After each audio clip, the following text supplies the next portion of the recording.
Hai semuanya, welcome back to our talk show bersama Saya Dr. Kori Catherine, spesialis kulit dan kelamin, dan Dr. Ricky, spesialis kulit dan kelamin.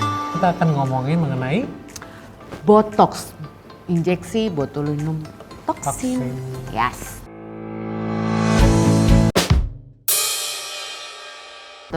bagi yang belum pernah mengetahui mengenai Botox ataupun Takut.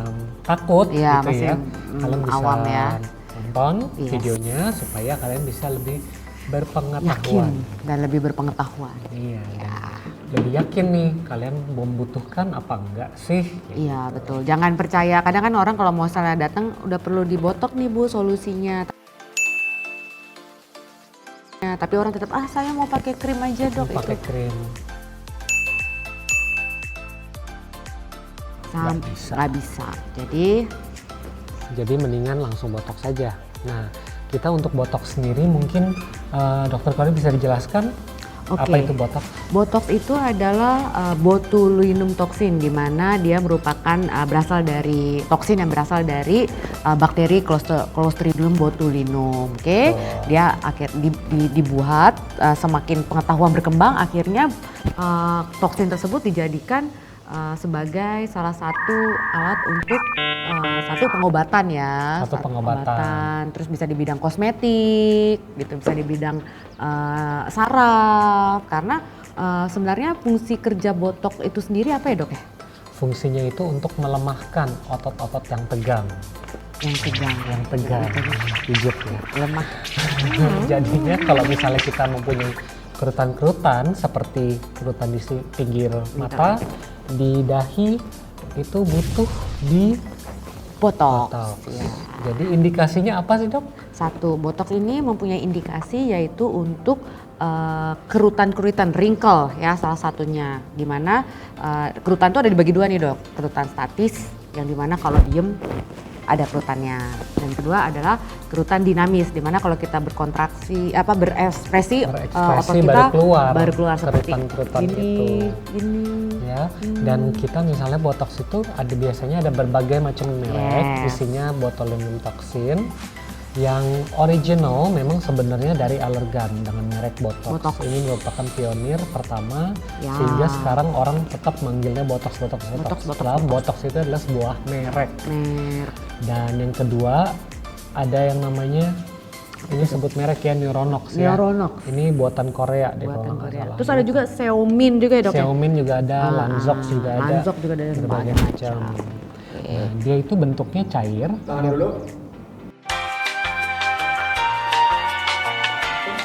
Dia itu bentuknya cair dan dalam satu vial ini biasanya isinya 100 unit ya. Ya, ada 100 ada 50 ya Dok, tergantung pengencerannya. Kamu mau dapetin berapa Diencerkan dengan NaCl sehingga dimasukkan ke dalam satu spuit di mana ini akan dilakukan penyuntikan di daerah yang dibutuhkan untuk disuntik. Betul. Nah, untuk Dokter Kori, kalau saya sendiri butuhnya di mana ya? Coba Dok, ini adalah saat saya dokter itu melakukan penyuntikan botox, disuruh pasiennya untuk berekspresi. Contoh, coba senyum Dok. Berekspresi. Ya, coba senyumnya secara maksimal. Gitu. Nah, untuk Dokter Ricky ini bisa disuntikan di daerah sini nih. Kalau yang di daerah sekitar mata, karena di sini kan otot orbicularis ya, dia dirilekskan. Nah, bisa ada 1 cm dari pinggir mata bagian lateral, bisa suntikan daerah sini. Karena coba senyum lagi Dok. Nah, karena dia banyak sampai kadang kan ada orang yang kerutnya sampai sini kan, kita bisa majukan lagi di sini terus sampai di atas. Kadang juga kalau ada orang yang tersenyum dengan mata, otot bawah matanya besar, kita bisa menyuntikkan di seperti Dokter Ricky ini nih, di bawah sini. Dan jangan lupa kalau misalnya kita dekat terlalu alis, kita suntikan botoxnya, nanti matanya bisa turun atau sebut dengan ptosis. Jadi ya kira-kira 2 jari lah ya di atas alis seseorang.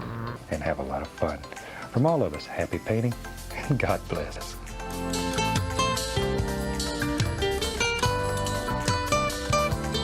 Tetapi kalau misalnya kamu dengan berkontraksi, mudah muncul kerutan-kerutan yang lebih tegas, itu juga dengan botox. Tapi kalau hanya kerutan-kerutan halus, kalau memang kamu masih belum yakin dengan melakukan botox, mungkin bisa di cover dengan krim, tapi bedanya kalau botox dia akan memberikan efek yang instan dan apabila sering kita touch up dia akan membaik kerutannya, lama-lama akan memudar, tetapi dengan krim itu harus membutuhkan waktu yang sangat lama.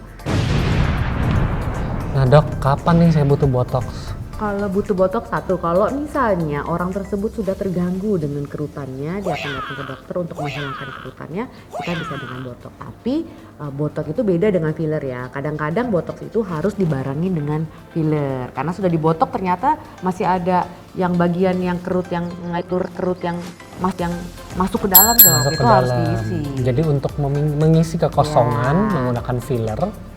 Kalau misalnya untuk mencegah kerutan yang karena gerakan-gerakan ekspresi muka itu dengan botox.